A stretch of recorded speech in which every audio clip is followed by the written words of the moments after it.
And so I'm not going to talk about all the impacts because we all just watched that.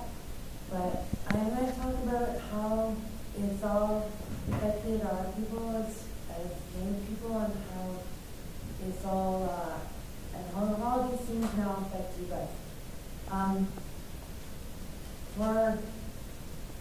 For us, our lands have been having resources taken out of them a lot more than other places around Canada, and the impacts have been massive environmentally, like you saw there with the tar sands, and it's also seen elsewhere around the country.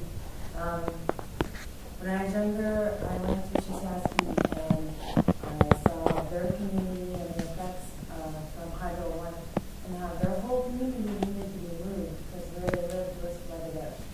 And then there's down in Sarnia where Line-9 starts, and they're dealing with what we call Chemical Valley down there.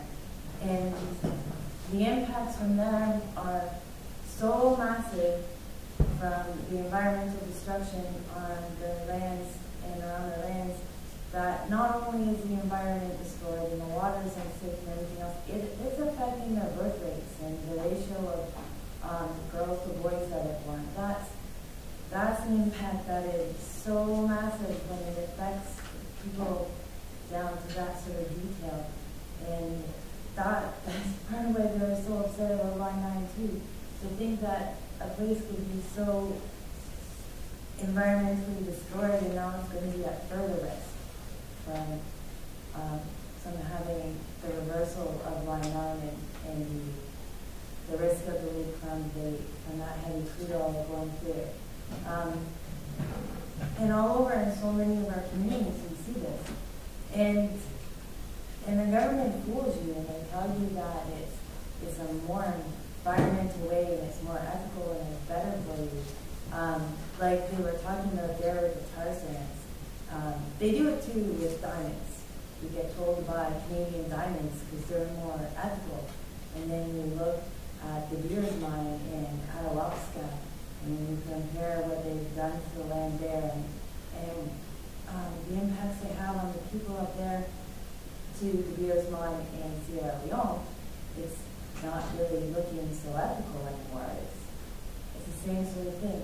And when I think about how Canada has allowed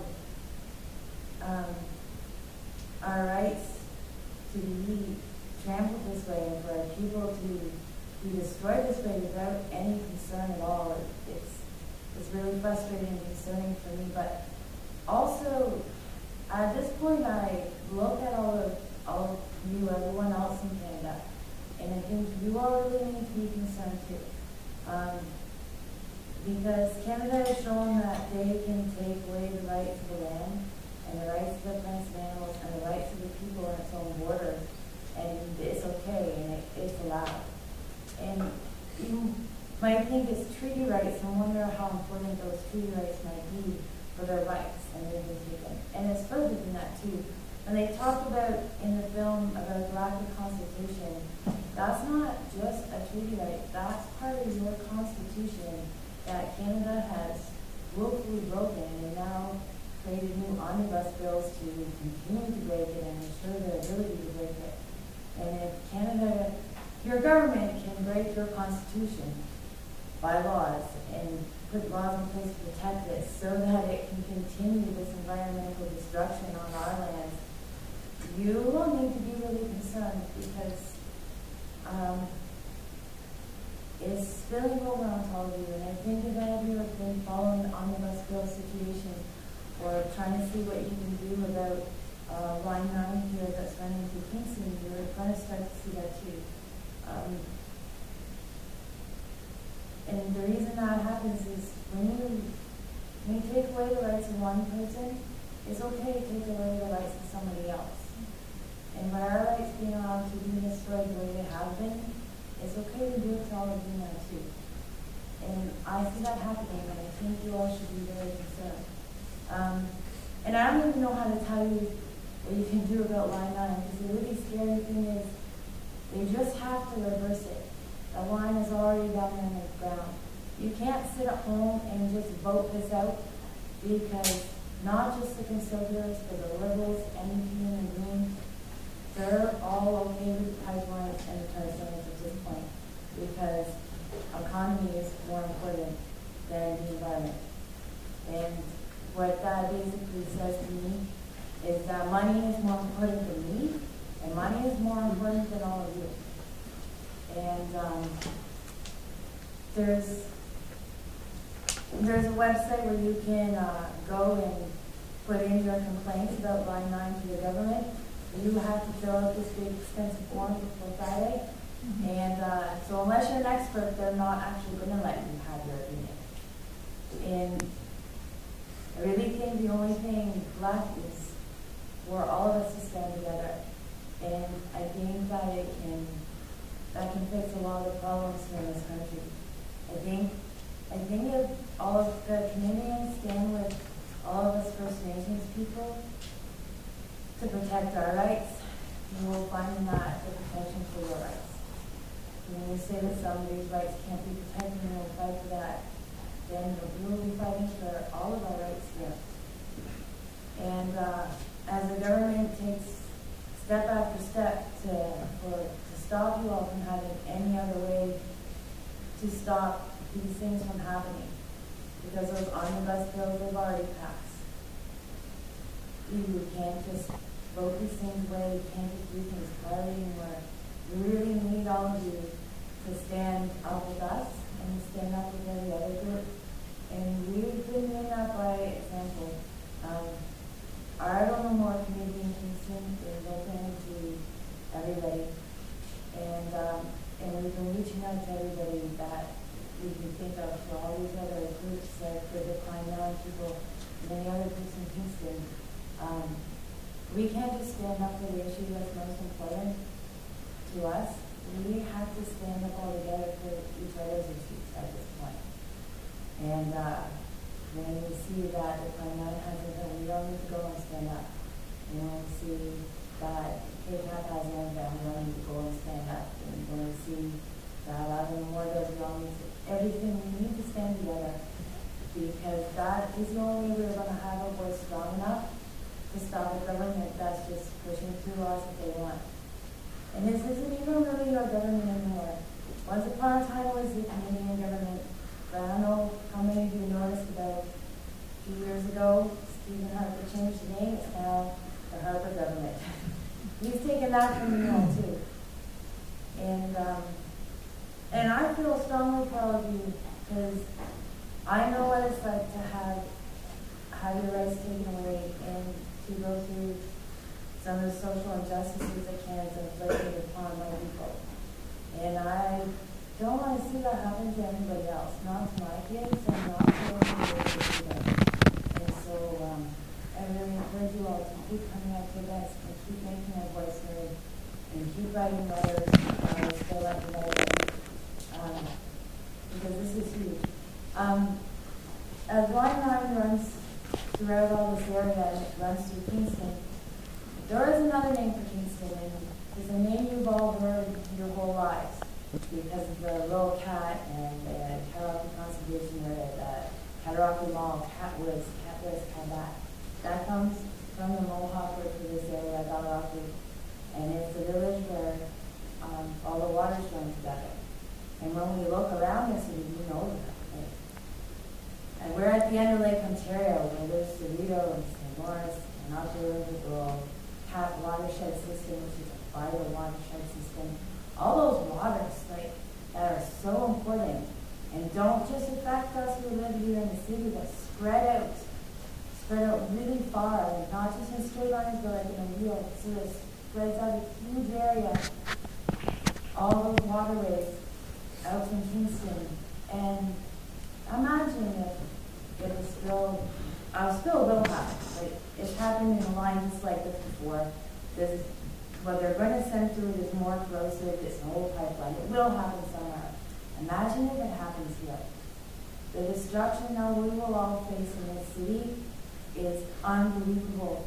And when you can see that when you look at other spills around the world, around the continent, around the country. I remember when I was a kid, there was at San Valdez, that was big news. It's still not cleaned up. Like, you can go out there and it's still there. The oil is still there. It's not cleaned up, and that happened when I was a kid.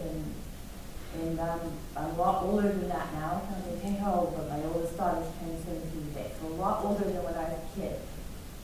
And that's still there, and that happened here. And how far will spread, because this is where all the water is going. And so this isn't just your protection of the people you care about here, but outside of Kingston, and how far those waters go outside of Kingston. We need to stand up and protect all those people too. Because they have even less voice than we do, because it's not running through their community. And I think this is a responsibility for everybody. We stand up to stop this, and then we stand up for everybody's rights. Because yours or so are going through this like us. Oh, and on Sunday at 11:30, we're meeting out front of City Hall on Ontario Street for an Earth Day action against Decline-Nine, and it's a spill-in. And you'll all figure out what that is when you come, but dress in black, bring black garbage bags or black fabric, and we're going to have speeches and a demonstration that you'll all get to be a part of. And so I really just encourage you to keep looking for events from all these different groups and things and standing up together.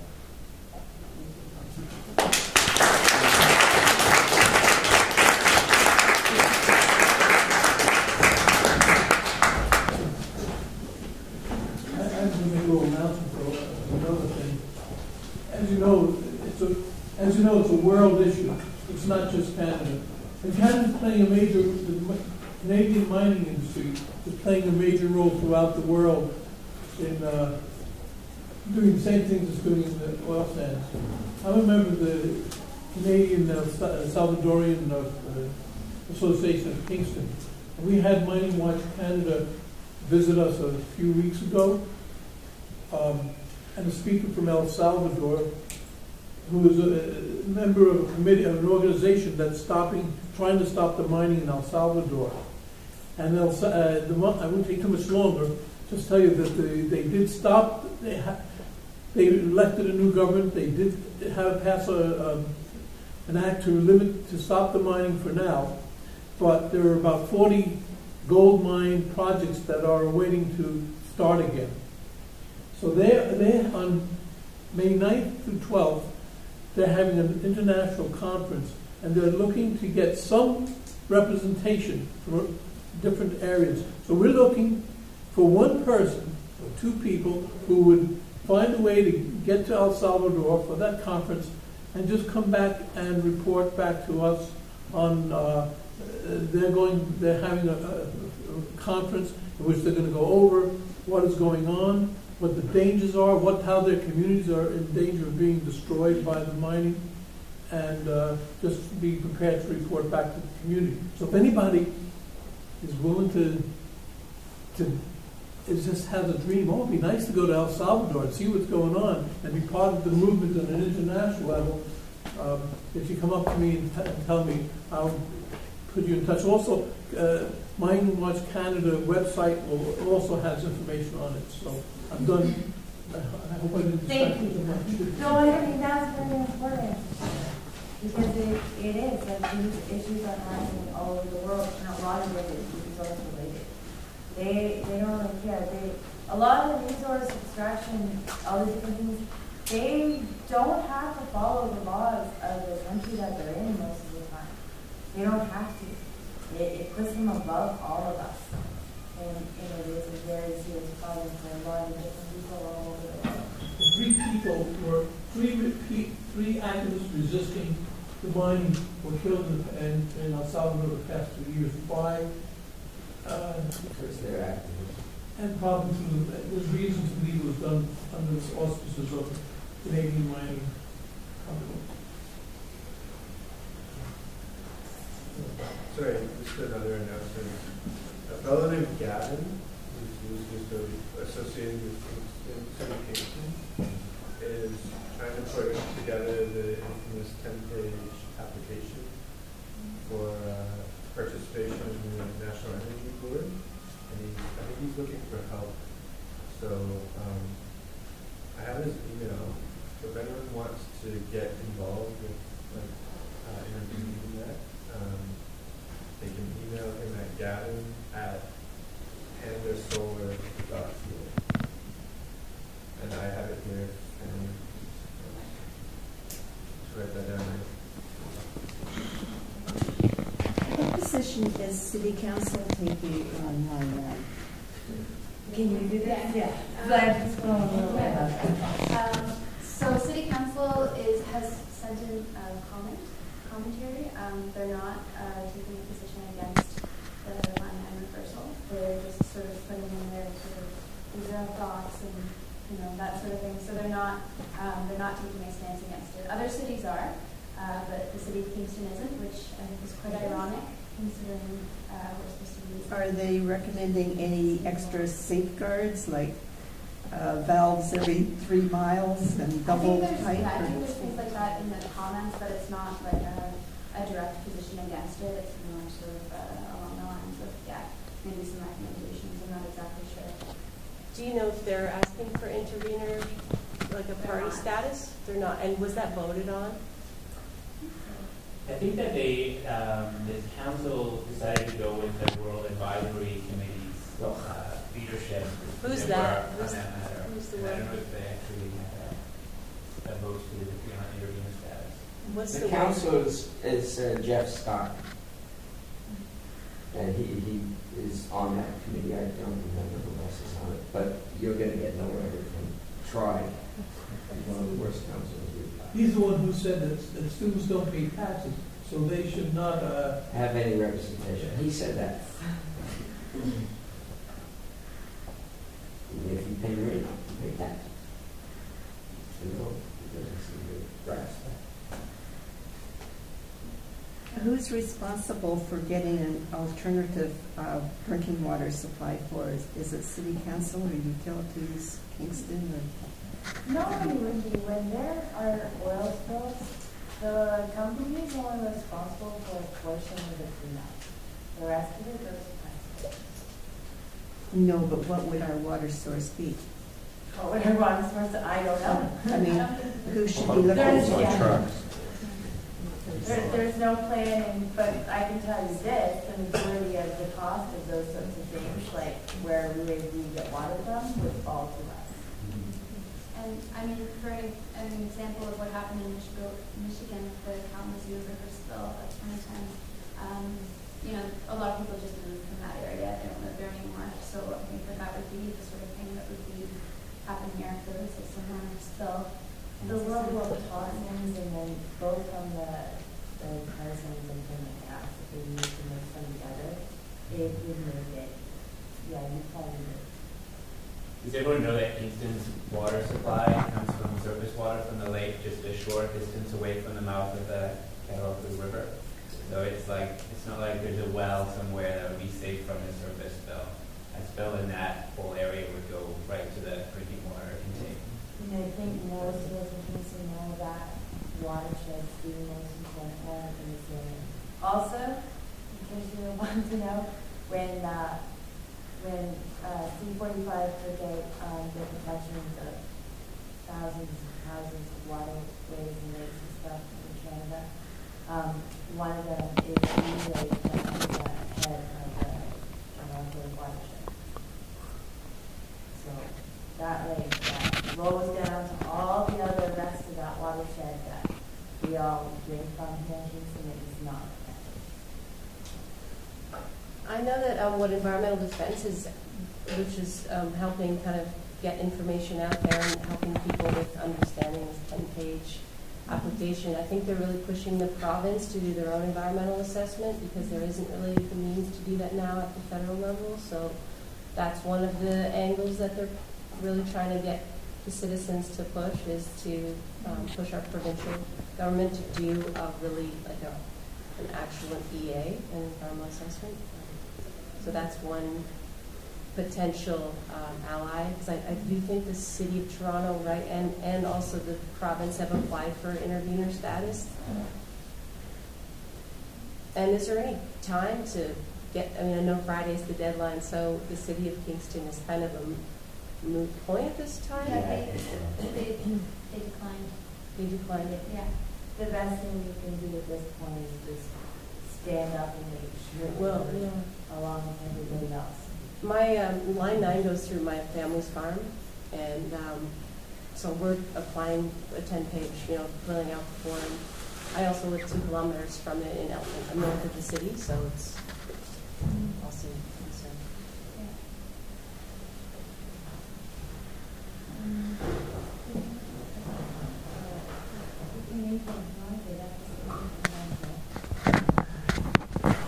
Anybody want to film this? You're gonna get up? Yeah. Sure. Thank you.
Some came early on for prayers and stuff, and others came and stopped by for it tonight and brought tea and coffee, and that was pretty nice. And fire keepers in this area came, and we kept stopping by there tonight and making sure we were safe, and we appreciate that, but we mostly appreciate that you showed the world that we will stand up for our rights, and that now we all will stay in touch for that, and we would like to give you the banner of that, we all sign. We'll show it to you. Okay. Okay. This is the banner that was our fire keeper came up with it. I think it's pretty smart. Yeah. We're going to fold it inside because the sparkles come off. And apparently the guys don't like to be covered in sparkles.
I don't have to be called Van Allen.